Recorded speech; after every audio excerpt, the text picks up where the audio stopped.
As a collection, Night Shift certainly has its ups and downs. But this final batch we're talking about today, for the most part, they're all ups. Though there is that one story about a fat naked guy eating grass. You know, sometimes I wonder about Stephen King. Welcome back to Drunk on Writing and the 7th episode of the Stephen King Dissections. Today we're wrapping up our look at Night Shift, Stephen King's first short story collection. Specifically talking about every story from The Lawnmower Man to The Woman in the Room. And of course, any of their great adaptations. And a certain local whiskey. Before we get to any of that, if you haven't already, please be sure to go on over to the Drunk on Writing YouTube page and sign up. Hit the little bell notification so you always know when there's a new video. And if you really enjoyed this video, at the end of it, please head on over to patreon.com/drunkonwriting and sign up for great exclusives and a lot more videos. I think it's worth it. Hopefully you do too. Alright, that said, let's get to Night Shift. I loved the 1992 The Lawnmower Man far more than it probably deserved. I watched it a lot with my father. It was at that time that Star Trek was kind of making its comeback, and it was just awesome, even with its now terribly dated CG. So when I sat down to read the Stephen King short story, which apparently the movie took its name from, I was expecting some sweet sci-fi, some amazing kind of goodiness, you know? But, you know, I was a bit surprised to read a story, again, going back to the intro, about a fat naked guy who literally ate grass. So yeah, I didn't get any, you know, virtual reality god or any pre-Bond Pierce Brosnan.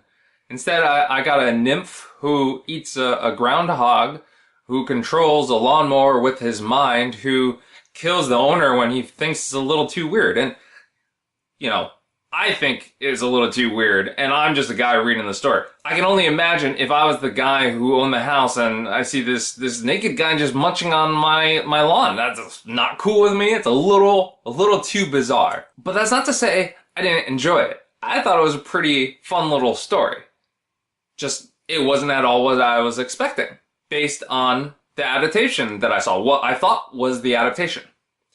But there was one really good adaptation, actually. It was a Dollar Baby short, produced and directed by James Gonis and released in 1987. Now, I got to watch this one. It's available on YouTube, and despite its amateur status, it's actually pretty brilliant, and it totally owes that brilliance to the lead actor, the so-called Lawnmower Man, because the guy behind it, he is committed to his role. He is stark naked, by all appearances.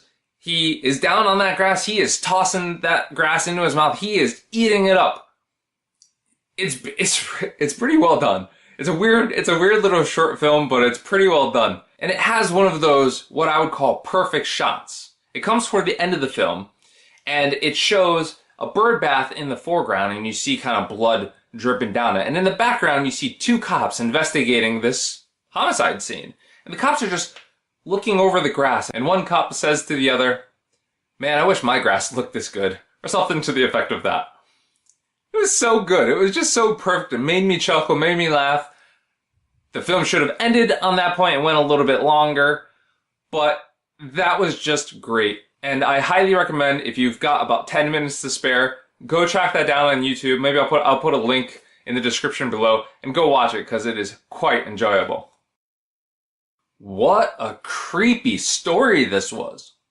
And it's not creepy because it explores any of the regular horror tropes. No, it doesn't use any of them.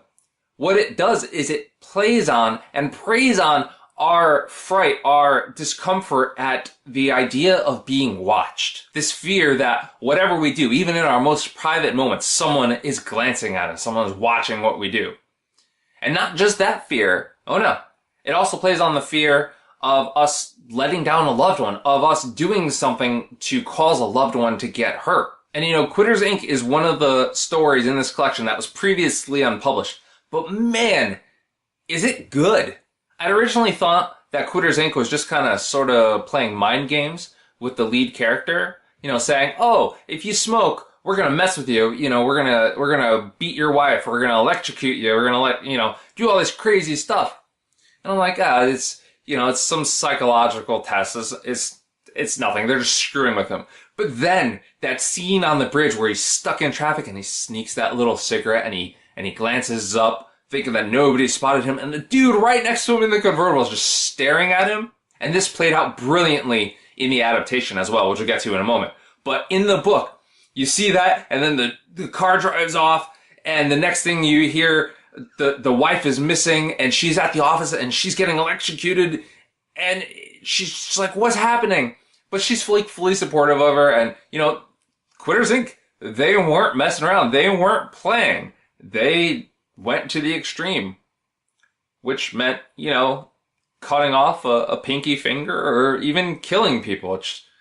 But that adaptation, let's get back to that adaptation, because it is easily, if not my absolute favorite, one of my favorite adaptations yet for a Stephen King piece. It opened the 1985 Cat's Eye with James Woods in the lead role. And it only runs for about 30 minutes or so, but it's a dang good 30 minutes, and it's completely trippy. I mean, it is out of this world. There's that one scene in particular where the main character, James Wood, he's at a cocktail party, and everybody around him is smoking. And he starts to see these just eyeballs pop up everywhere. They're on the food trays, they're in the portraits, they're on the floor. They're literally everywhere he could see, and they're just watching him, waiting for him to slip up. He looks over and there's like a 5-year-old smoking cigarettes, and he just keeps getting worse and worse, and his hallucinations are just going to the most extreme. The guy he's talking to just gets raggedy and dirty looking, and it's just nasty. And it is so well done. The camera movements, everything about that whole section is extraordinary, and it was completely original to the adaptation. That was not in the story. Actually, with that and everything else that I really liked about that adaptation, it might just be my favorite sort of short film TV adaptation of Stephen King's, except for Battleground. It's definitely up there, man. It was good. James Woods. Say what you want about him as a person, but dude can act.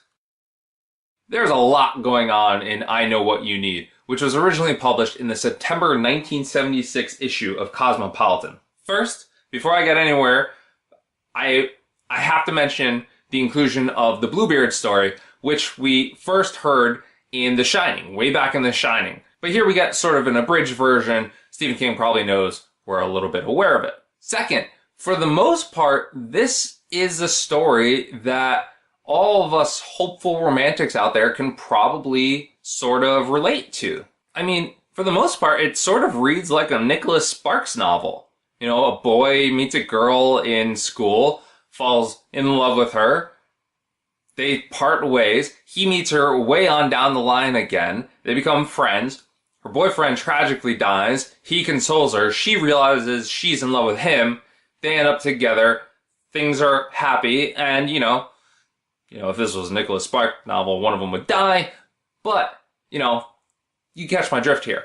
To her, he's someone who came in to her life at the perfect exact right moment. He was there to help her, to console her. He made an instant impression on her. That's a common trope, but it's a pretty true one. I've been there. I've had people in my life who, once they were there, it was hard to imagine them not being there, but they inevitably leave, which is perfect for us because, and this is a great quote from the book, for all these pixie lights that come in and out of our life. We're trying blindly and jealously to hold on to something that is easy rather than good. Much as we want them to say, we need them to leave. Except in this case, he doesn't want to leave. He wants to hang on to Elizabeth, sometimes Liz, sometimes Beth, as long as he can. It very much reminds me of this classic X-Men storyline where one of the characters, a psychic, sort of seemed to be playing with another character's mind and making him fall in love with her. It's a very similar thing going on here. And if the X-Men one doesn't sound familiar to you, How about Jessica Jones, the Purple Man? He basically makes Jessica Jones fall in love with him and sleep with him. Is that rape?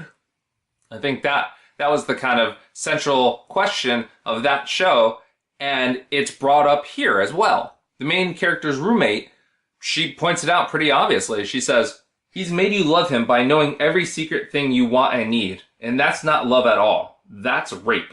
Yeah, it completely, absolutely, totally is. It's that what women want kind of mentality where you can't just read somebody's mind and fulfill their desires and that just be cool. That's not cool. It's awesome for a moment, but when you get in that creepy territory, it's a little too much.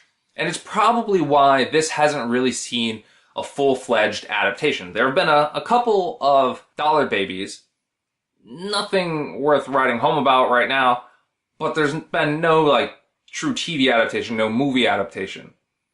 But I think one would probably work, especially now, especially in the atmosphere we currently find ourselves in. I think it would work, and I would totally see it, and I would cheer so loudly as the main character, Elizabeth, burns that dude's stuff and rips his power away, because, God, he has it coming. He is a dick.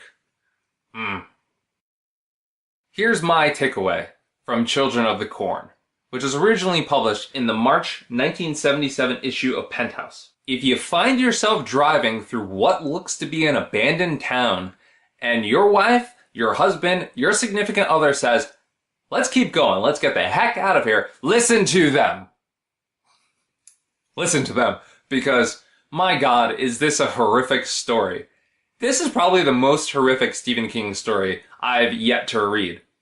From the creepy children who just straight up murder their parents at the beginning to everything that happens in between, the corn husk imagery, the artistry, the fact that these little kids are repopulating and coming up with their own names and then sacrificing each other once they turn 19 to this crazed god thing that hides behind the cornrows. And they're all just eating corn. I mean, just the whole cultish atmosphere of this is just insane, and it's horrific.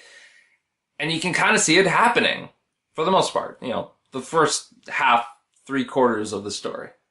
Because once it kind of transitions over to the appearance of He Who Walks Behind the Rose, the story kind of jumps the shark a little bit. It is helped by the fact that the narration changes a bit. It's not so much focused on the main character, it's more abstract, kind of third-person omniscient. And that does help it, but it still feels a bit weird.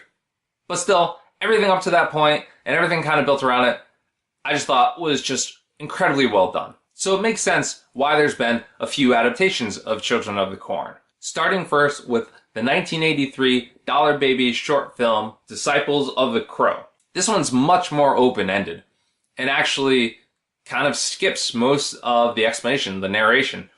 It's just not there. But what it does is supply a great template for the adaptation that most people probably know of, most people have probably been aware of. The 1984 Children of the Corn, directed by Fritz Kirsch, and which spawned a whole franchise.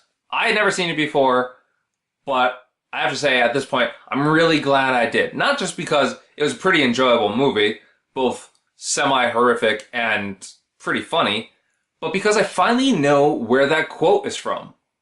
You probably know the one I'm talking about, the Outlander! We have your woman, Outlander! I always thought that was a Mad Max quote. Turns out it's from Children of the Corn. Who knew? Except, I guess, everybody who saw Children of the Corn. But what a movie, From that horrific opening scene in the diner to that extra creepy children's choir that sort of sounds like Enigma that just plays throughout the entire movie, to Isaac and Malachi, those creepy-ass characters played by equally creepy-looking actors. This is just a pretty well-done movie.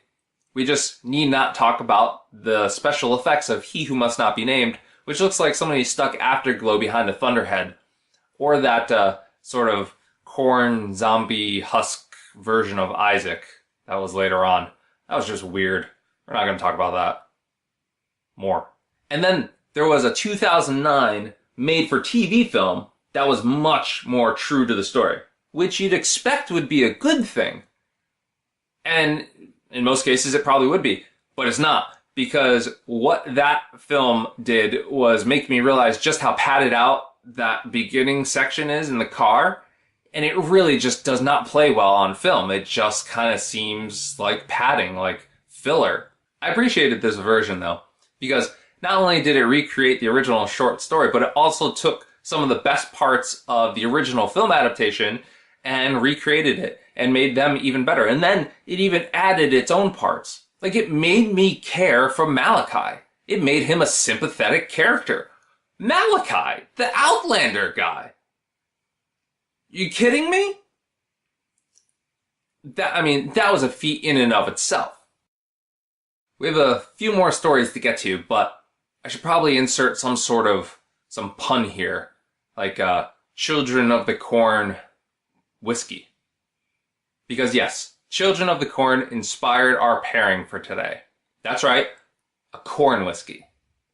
To be specific, Asylum Distillery's 5th state aged corn whiskey, distilled right here in Connecticut. Distilled right in my former hometown, actually, not that far from where I live. So I'm a bit proud of the fact that this is here, that I am drinking this. Because this wasn't around when I was a kid, and it's kind of cool to see. And you know, it's a 45% alcohol by volume. And this stuff hits like a punch to the back of the throat. It is not smooth in the least. But it has some good flavors to it. You can taste the corn, you can taste that nice kind of oaky flavor that good whiskey has. But, you know, the problem with this, I think, is that it's a very young whiskey. It's been aged, yes, but it hasn't aged to the point where it's sipping smooth. And I think because this is still a very young distillery, they just haven't gotten there yet. They're still wetting their whistle, they're still raising funds, and they're still kind of getting their barrels in line to roll out their extra aged bottles. And I think in the years to come, we're going to see some great stuff from them. I don't think this is it just yet. And I think they're still working on it, but I'm not going to hold it against them. I think they're still planting their roots. Now, before I drink all this, let's get back to Night Shift. The last rung on the ladder is most remarkable to me because of all the stories in this collection, it is the only one that made me cry. In fact, after I read it, I had to go for a walk, I had to clear my thoughts, I had to get some fresh air, because this story is just intense. And I can relate to it, and it just made it a bit difficult. It was a culmination of a couple things, I think. But namely, it stirred up a lot of memories of people I've known, people I've loved, people I've lost over the years. People who, like the boy in the story, like the man in the story, concentrated on their careers, concentrated on something they thought was far more important than the people they supposedly cared for, the people that cared for them, people that needed them, who depended on them. And it didn't help that King just kept ratcheting up the tension right from that very first opening paragraph, because I wanted to know what the barn incident was. What, you kept teasing it, you kept saying, like, that was the barn incident. Oh, that was until the barn incident. And then you got to the barn incident, and the barn incident, for those who may need a refresher, was when the last rung on the ladder was the only one left, and the sister fell down, and the brother saved her, built this little haystack underneath her to save her. And that was the barn incident. And the boy asks her afterward, he goes, "Weren't you scared?" And she says, "No. I knew you must have been doing something to fix it. You're my big brother. I knew you'd take care of me." And then we get the point of the story, because he doesn't. He doesn't take care of her. And we find out the actual impact of the barn incident. It was the end, but somehow not the end. Somehow it never ended until 9 days ago, when Kitty jumped from the top story of an insurance building in Los Angeles. And what gets me here is that Kitty tried. She needed help. She tried to reach out for help. She pleaded for help. And she just didn't get it. He cared. He just didn't care at that point. And I guess sometimes that happens. At some point, everybody reaches a breaking point and you just can't care anymore. But the point of this story, I think, is if you say you love someone, if you say you care about someone, if someone is important to you, be there for them. Take care of them. They may need you far more than you will ever need them, but that's the relationship. And you might be all that is keeping them from taking a swan dive off an insurance building in Los Angeles. I love this story. Published originally in the August 1977 issue of Gallery, it features everything I would want from a short story, and it features it in a scant number of pages. It takes something I'm very familiar with, that look on a man's face when he's full on head over heels in love. A face I've probably worn at some point over the years, face probably most of you have worn over the years, whether you're male or female. You get that kind of puppy dog look to you, this overjoyed aura of you knowing that you're going to spend the rest of your life with this person.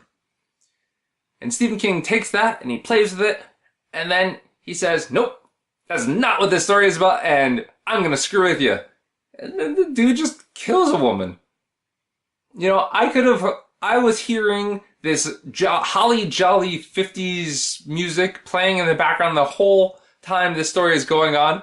And then he pulled out that hammer, and I'm just like, what? And it didn't even come out of left field. It was totally hinted at earlier in the story where the radio is playing and talking about the serial killer that's on the loose. And I didn't even think much of it. I was like, oh, that's something to be concerned about, but then I put it out of my head. Perfect. Perfect setup, perfect execution. Now, this isn't a perfect story. There's some weird flow of time issues going on, and the whole atmosphere is a little bit too Pleasantville for me. But that didn't keep me from racing online and trying to find out if there are any great adaptations. Thankfully, there are. A 2012 short film version by Christopher Harrison has the absolute perfect bubbly soundtrack. Exactly what I was thinking of when I was reading the story. And it's a great piece. It follows the man as he's walking around this block, kind of follows his feet as he's walking by everybody. Everybody looks and turns and sees him. It's like, oh, yeah, he's in love. And it's great.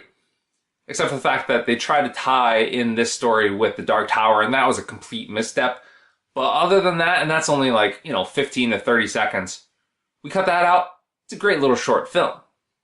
And there was another great little short film. One from 2013 from Lean Thevaraja. And that one includes a whole bunch of backstory about who I can only assume must be Norma, the woman who died, the woman he originally killed, the woman he was originally in love with, and who is played by a super adorable Michelle Crane. She doesn't have a single line in it, but every time she's on camera, she just speaks volumes with her eyes, with her facial expression. It's just very well done. Of course, it doesn't answer the why of the murder. Hold on. Wait. Is this a connection? Did Stephen King kind of base this off of the Bates Motel? Norman Bates?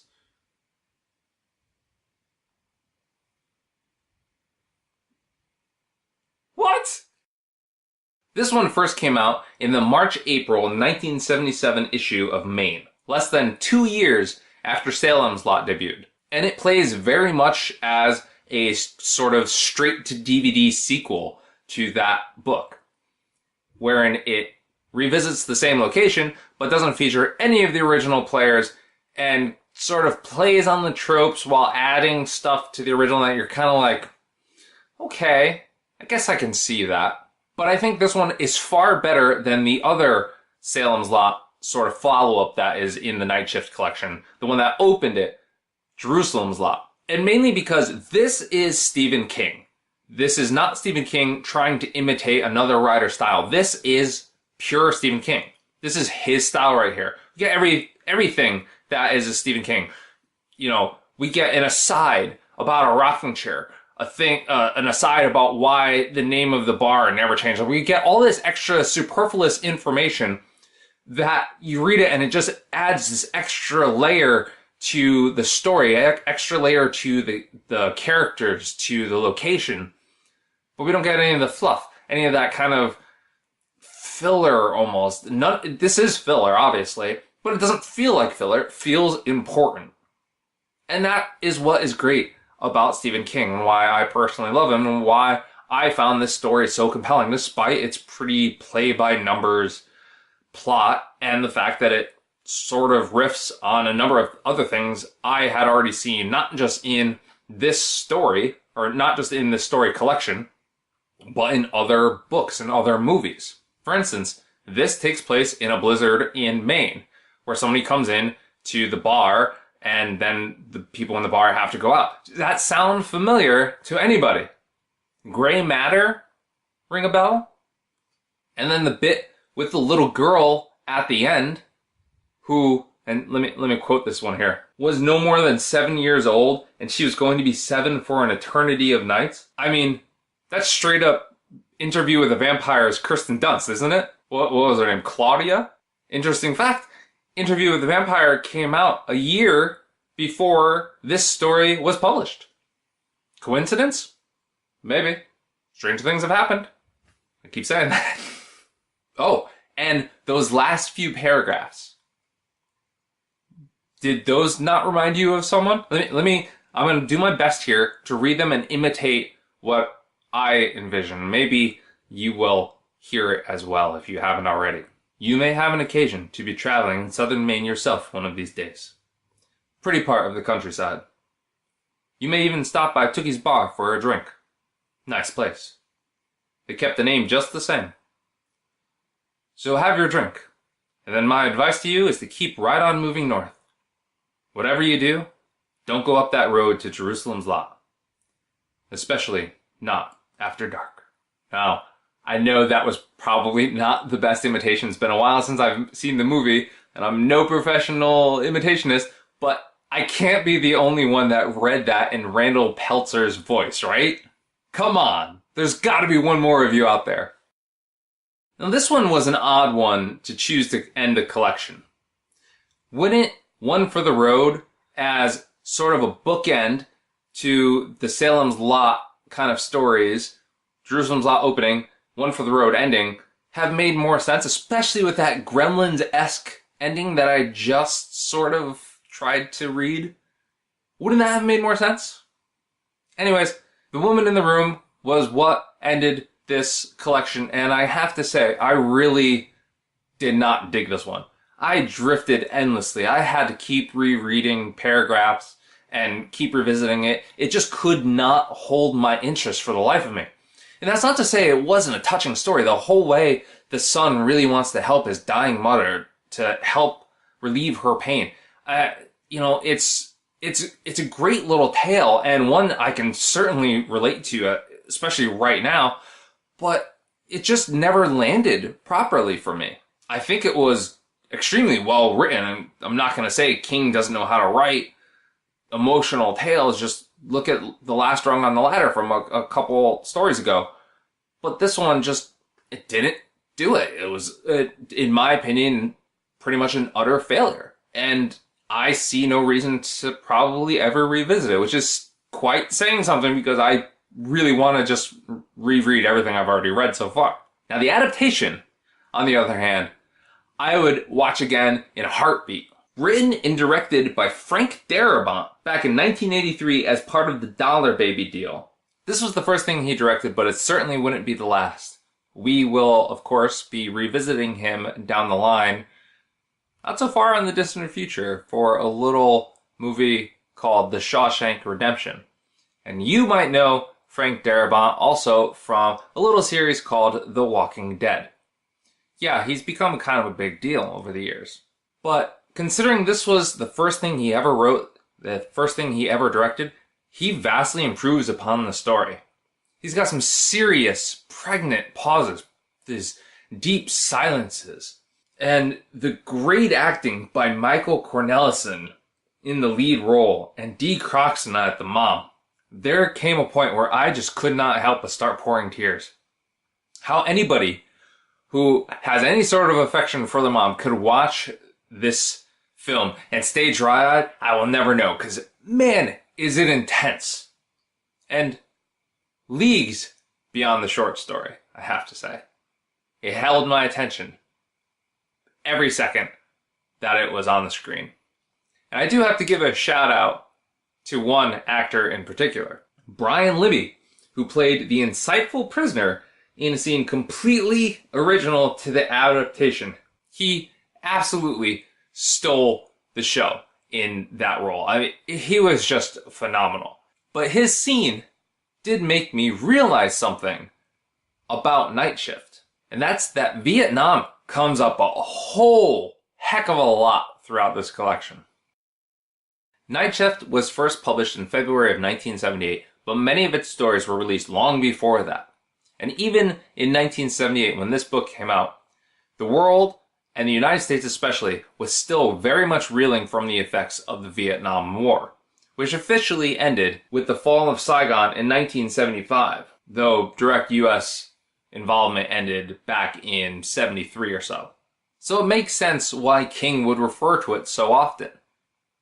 It was a current event. It was a major past event for some of them as well, which is why we get Vietnam explored in tales like Children of the Corn, The Man Who Loved Flowers, The Boogeyman, Strawberry Spring, and, of course, Battleground. That's at least a quarter of the stories in this collection that directly reference Vietnam, and I'm certain more than a few of them were at the very least influenced by it. Night Surf, for instance, could easily be seen as a metaphor for the horrors of war, and I Am the Doorway, I mean, it explores coming home from an alien world. That is straight up, that of course that's a metaphor. But that isn't to say every story here is about Vietnam in some way, and maybe some of the conclusions I'm coming to are just completely out of left field. Some of these are just straight up escapism, which is what was probably needed then. It's what is probably needed now, if I'm being honest. And it's probably why I enjoyed this collection so much. It still rings true, which is a bit unfortunate. Well, that's all for Night Shift, I think. 3 episodes in, I think that should be all for Night Shift.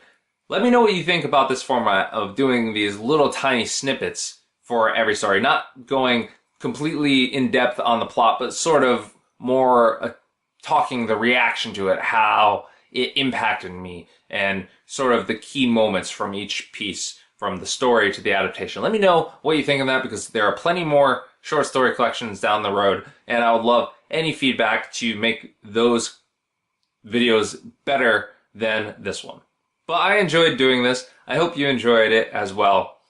If you did, please be sure to subscribe to the YouTube channel, that's Drunk on Writing, and head on over to patreon.com/drunkonwriting and sign up there for a whole bevy of exclusives and early access to every single video that I put up. Next time, we'll be talking The Stand. And if you've got any questions, comments, theories, or whatever else, please leave them in the comments below, or, leave them at Patreon, leave them wherever you want to leave them. Just get them at me so I can, include them in the next video, because I'm about halfway through The Stand and I'm looking forward to talking about it. I can't wait to talk about it with you. But until then, until next time, cheers and keep on writing.